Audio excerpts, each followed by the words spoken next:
In this presentation, we will discuss about diamond crystal unit cell structure, coordination number, R by A ratio, and packing fraction. A crystal is a solid composed of atoms, ions, or molecules regularly arranged in a periodic manner in 2-dimension or 3-dimension. Diamond unit cell has cubic shape. So, first of all, we draw a cube, then copy it and arrange, then copy again. Now we choose the midpoints of each cube edges.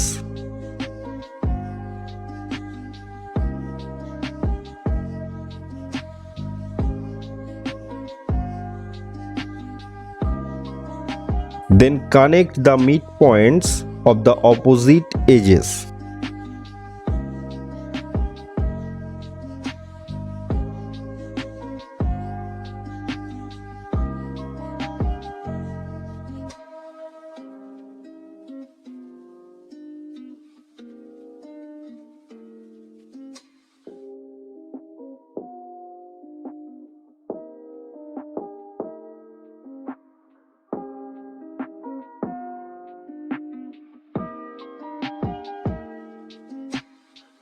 ব্যাস, আমাদের unit cell structure ready হয়ে গেছে।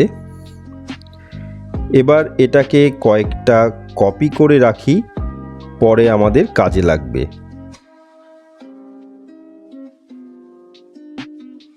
Unit cell is the smallest part of the crystal that repeated regularly through translation in 2-dimension or 3-dimension creates the whole crystal.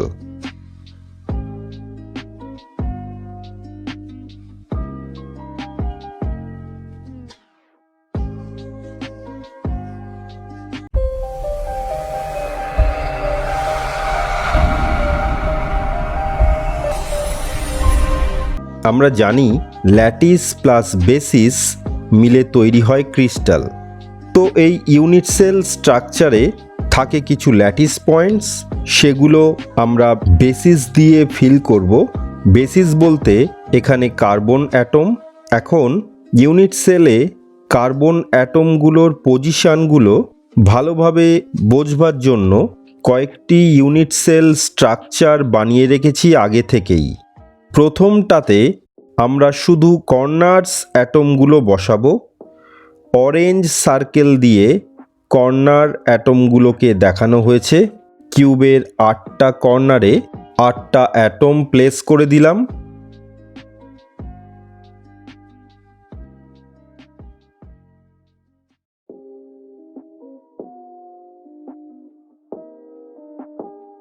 এবার second স্ট্রাকচারটাতে আমরা face centred অ্যাটমগুলো বসাবো।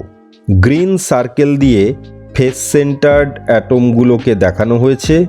কিউবের 6টা ফেসের মিডিলে অ্যাটমগুলোকে বসিয়ে দেব।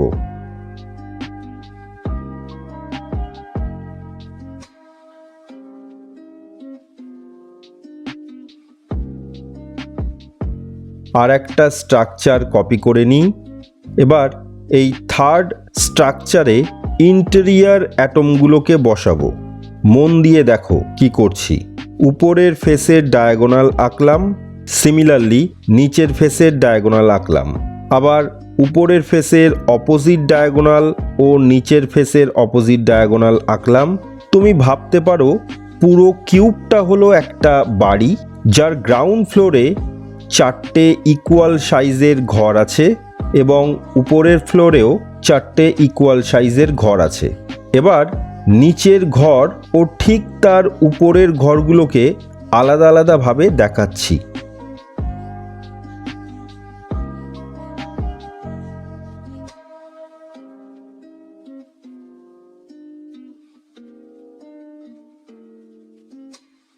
এবার 4টে কলাম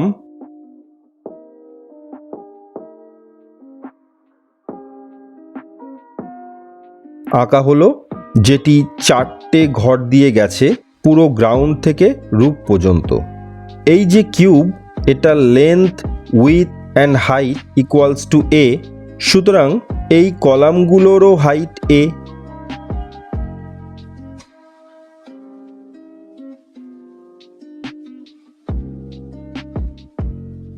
এই 4টে কলাম এ 4টে ইন্টেরিয়ার অ্যাটম বসবে।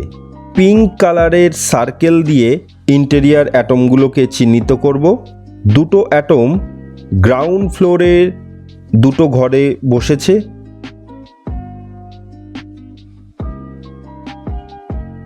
আর 2টো অ্যাটম উপরের ফ্লোরে 2টো ঘরে বসেছে।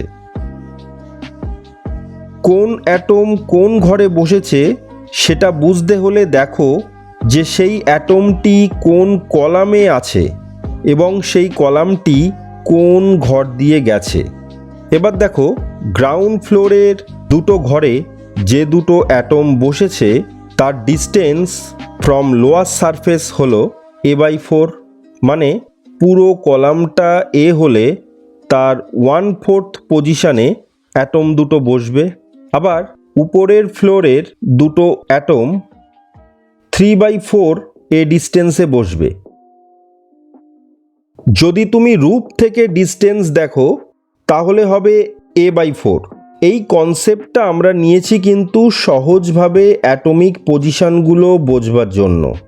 সাইডগুলো মুছে ফেলি। 4 ইনসাইড অ্যাটমস। এবার এই 3টি ইউনিট সেল স্ট্রাকচার এক এক করে কপি করব আর এই ব্ল্যাঙ্ক ইউনিট সেল স্ট্রাকচারের ওপর পেস্ট করব। Again copy and paste, again copy and paste. ব্যাস, আমাদের diamond crystal unit cell structure ready হয়ে গেছে। মাউস পয়েন্টারটাকে ভালোভাবে লক্ষ্য করো। এই ইন্টেরিয়ার অ্যাটমটা গ্রাউন্ড ফ্লোরে এই ঘরের মিডিলে আছে, আবার এই অ্যাটমটা গ্রাউন্ড ফ্লোরে এই ঘরে আছে, এই অ্যাটমটা উপরের ফ্লোরে এই ঘরের মিডিলে আছে, আর এই অ্যাটমটা এই ঘরের মিডিলে আছে। 4টে ইউনিট সেল স্ট্রাকচারকে এক ফ্রেমে আনার জন্য একটু ছোট করে নিলাম, তারপর অ্যারেঞ্জ করলাম এটা দেখানোর জন্য যে রাইট সাইডের 3টি ইউনিট সেল স্ট্রাকচারকে মিলিয়ে দিয়ে আমরা complete diamond unit cell structure ready করলাম। আবার নর্মাল মোডে ফিরে এলাম। এই ইউনিট সেলগুলোর length, width and height equals to এ।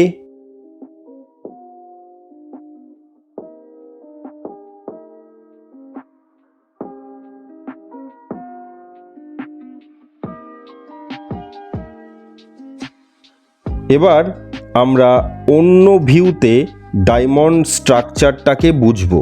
নিচে সারফেসটাকে ABCD দিয়ে চিহ্নিত করলাম। এই সারফেসটাকে ড্র করছি পাশে। প্রত্যেকটা কিউবের নিচের সারফেসটাকে ABCD দিয়ে দেখালাম।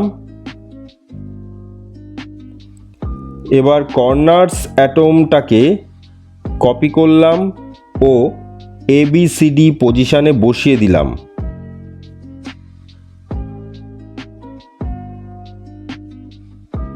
তো এই অ্যাটম 4টে গ্রাউন্ড পজিশনে আছে, তাই এদেরকে 0 ডিস্টেন্স দিয়ে দেখাচ্ছি।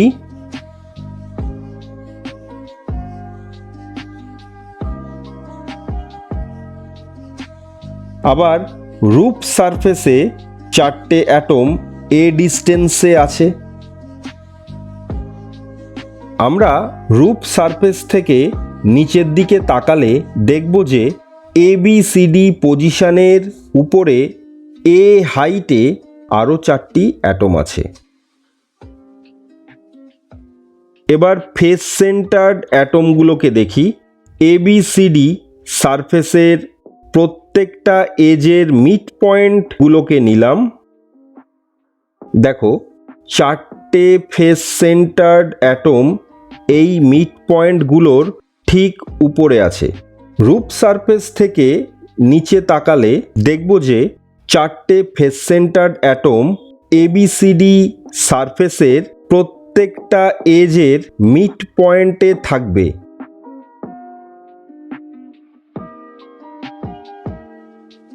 তাই অ্যাটমগুলিতে A/2 লিখে দিলাম। এবার গ্রাউন্ড ও রুফ সারফেসের মিডিলে যে অ্যাটম দুটি আছে তাকে ABCD স্কোয়ারের মিডিলে বসাবো। আমরা প্রত্যেকটা ফেস সেন্টার্ড অ্যাটমের হাইটগুলো লিখলাম।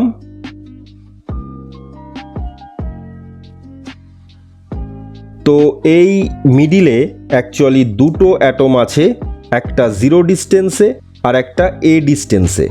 এবার ইনসাইড অ্যাটমগুলোর পজিশন দেখব ফ্রম টপ ভিউ। সেজন্য আমরা দুটি ডায়াগোনাল আঁকলাম। এবার নিচের ফ্লোরের দুটি অ্যাটম AC ডায়াগোনালে বসবে।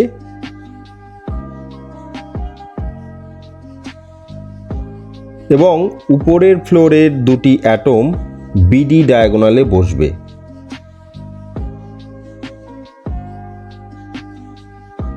তাই জন্য AC ডায়াগোনালের উপর অ্যাটমগুলোর হাইট হবে A/4 ও BD ডায়াগোনালের অ্যাটম দুটির হাইট হবে 3A/4। এবার আমরা ডায়মন্ড স্ট্রাকচারের টেট্রাহেড্রন কনসেপ্টটা বুঝব। তো ডায়মন্ড স্ট্রাকচারের এই কর্নারটাকে আমরা কনসিডার করি। এই কর্নারে এই ইন্টেরিয়ার অ্যাটমটা আছে। তো আমরা এই কর্নারটাকে অ্যাটম দিয়ে সাজাই। প্রথমে ইন্টেরিয়ার অ্যাটমটা বসালাম, তারপর কর্নার অ্যাটম বসালাম। এবার অ্যাটমগুলিকে জুড়ে দিলে টেট্রাহেড্রন তৈরি হয়ে গেল, যার সেন্ট্রয়েড পজিশনে ইন্টেরিয়ার অ্যাটম থাকবে। এবার আমরা সামনের কর্নারটাকে ধরব। প্রথমে কর্নার অ্যাটমটাকে বসালাম, তারপর ইন্টেরিয়ার অ্যাটমটাকে বসালাম। এবারও অ্যাটমগুলোকে জুড়ে দিলে টেট্রাহেড্রন তৈরি হয়ে গেল, যার সেন্ট্রয়েড পজিশনে থাকবে ইন্টেরিয়ার অ্যাটম। অর্থাৎ চারটে কর্নারে যে চারটে টেট্রাহেড্রন তৈরি হবে, ইন্টেরিয়ার অ্যাটমগুলো তাদের সেন্ট্রয়েড পজিশনে থাকবে। এবার আমরা জানব coordination number of each carbon atom in the diamond unit cell structure. তো এই ইনসাইড অ্যাটমের নিয়ারেস্ট নেইবরে এই চারটি অ্যাটম আছে। একই রকমভাবে এই ইনসাইড অ্যাটমটিরও চারটি নিয়ারেস্ট নেইবর অ্যাটম আছে। একই রকমভাবে প্রত্যেকটা ইন্টেরিয়ার অ্যাটমের চারটি নিয়ারেস্ট নেইবর অ্যাটম আছে। এবার ইউনিট সেল স্ট্রাকচারের মধ্যে আমরা কোনো ইন্টেরিয়ার অ্যাটমের নিয়ারেস্ট নেইবর অ্যাটমগুলির পজিশন দেখব। তো আমরা এই ইন্টেরিয়ার অ্যাটমটাকে নিলাম, এর কাছের কর্নার অ্যাটমটার পজিশন হলো এটা। এবার ফেস সেন্টার্ড অ্যাটমগুলিকে বসাবার আগে আমরা XYZ অ্যাক্সিস আঁকলাম।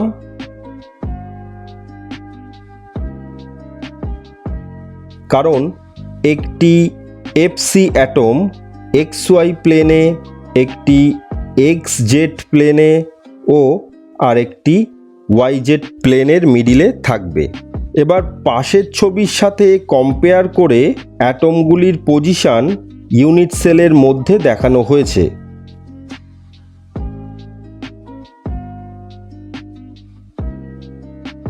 এবার আমরা উপরের ফ্লোরে এই ইন্টেরিয়ার অ্যাটমটিকে কনসিডার করে তার নিয়ারেস্ট নেইবর অ্যাটমগুলির পজিশন দেখব।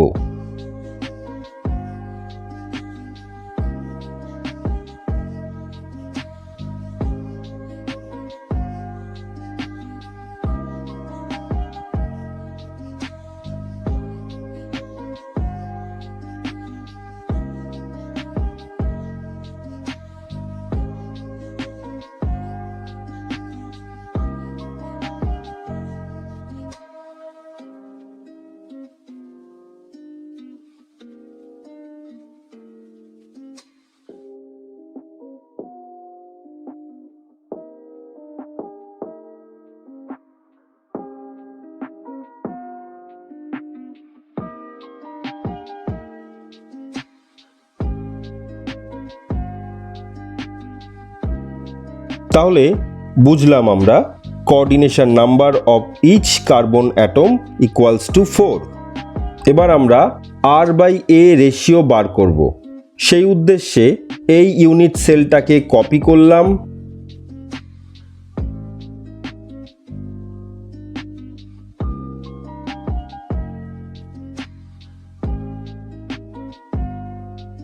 তারপর এটাকে কপি করে পেস্ট করলাম।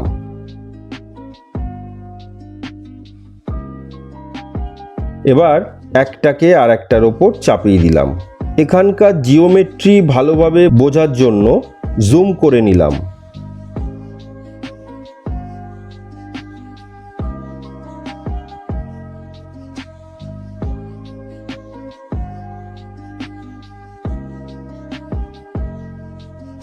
এই ডিস্টেন্সটা হলো a/4। এখন AB লেন্থের অর্ধেক হলো a/2, তাহলে এই লেন্থ হবে a/4। আবার এটাও a/4। তাহলে এই ট্রায়াঙ্গেল এর y হলো হাইপোটেনিউস এবং এই অ্যাঙ্গেলটা হলো 90 ডিগ্রি। তো পিথাগোরাস অ্যাপ্লাই করে পাই অতিভুজ স্কোয়ার ইকুয়ালস টু ভূমি স্কোয়ার প্লাস লম্ব square y square equals to 2a square by 16। আবার এই ট্রায়াঙ্গেলের এই কোণটা 90 ডিগ্রি এবং এই দুটি অ্যাটমের মধ্যে ডিস্টেন্স হলো 2r, যেখানে r হলো অ্যাটমিক রেডিয়াস, অর্থাৎ এই দুটি অ্যাটম পরস্পরকে টাচ করে থাকে। তাহলে এখানেও পিথাগোরাস অ্যাপ্লাই করে পাই 2r whole square equals to y square plus a/4 whole square. y স্কোয়ারের মান ওপর থেকে নিয়ে বসিয়ে দিলাম জায়গার অভাবে। আবার পিকচারটাকে ছোট করে নিলাম, অ্যারেঞ্জ করলাম একটু। তো আমরা পেলাম 4r square equals to 3a square by 16, অর্থাৎ r square equals to 3a square by 64, অর্থাৎ r/a whole square equals two 3/64, অর্থাৎ r/a equals to √3/8 or r equals to √3/8 into a। এটাকে বক্সের মধ্যে রাখবো। আমরা আবার আগের জায়গায় ফিরে গেলাম। এটা হলো একটা গোটা অ্যাটম। এই অ্যাটমের 1/8 অংশ হলো এটা। প্রত্যেকটা কর্নার অ্যাটম 1/8 কন্ট্রিবিউশন দেয় ইউনিট সেলে। তাহলে 8টা কর্নার অ্যাটম এবং প্রত্যেকটা অ্যাটমের 1/8 কন্ট্রিবিউশন ইকুয়ালস টু 1, অর্থাৎ একটা গোটা অরেঞ্জ অ্যাটম ইউনিট সেলে কন্ট্রিবিউশন দিয়েছে। আবার একটা face centred atom half contribution দেয় ইউনিট সেলে। তাহলে 6টি ফেস সেন্টার্ড অ্যাটম এবং প্রত্যেকটি অ্যাটমের হাফ কন্ট্রিবিউশন ইকুয়ালস টু 3, অর্থাৎ 3টি গোটা অ্যাটম ইউনিট সেলে কন্ট্রিবিউশন দিয়েছে। আবার ইনসাইড অ্যাটমগুলি পুরোটাই কন্ট্রিবিউশন দেয় ইউনিট সেলে। তাহলে 1 ইন্টু 4 ইকুয়ালস টু 4, অর্থাৎ 4টে ইন্টেরিয়ার অ্যাটম ইউনিট সেলে কন্ট্রিবিউশন দিয়েছে। তাহলে total number of atoms in the unit cell equals to 1 plus 3 plus 4 equals to 8। এবার এই কমপ্লিট ডায়মন্ড ইউনিট সেল স্ট্রাকচারটাকে কপি করলাম।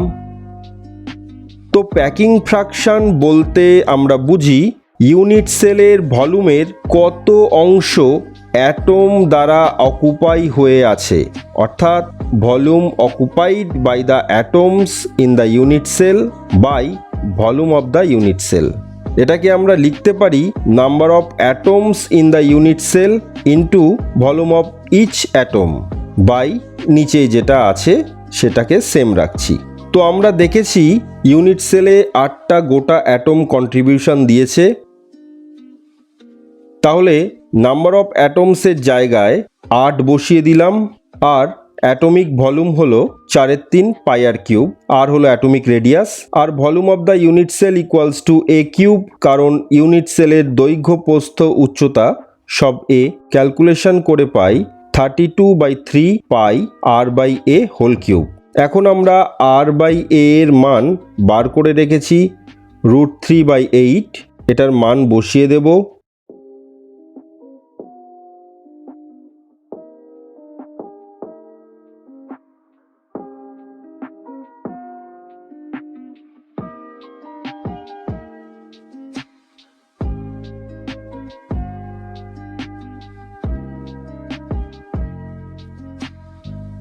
তো ক্যালকুলেশন করে আমরা পেলাম 0.34 বা 34%, অর্থাৎ ইউনিট সেলের টোটাল ভলিউমের 34% ভলিউম অ্যাটম দ্বারা অকুপাইড হয়ে আছে।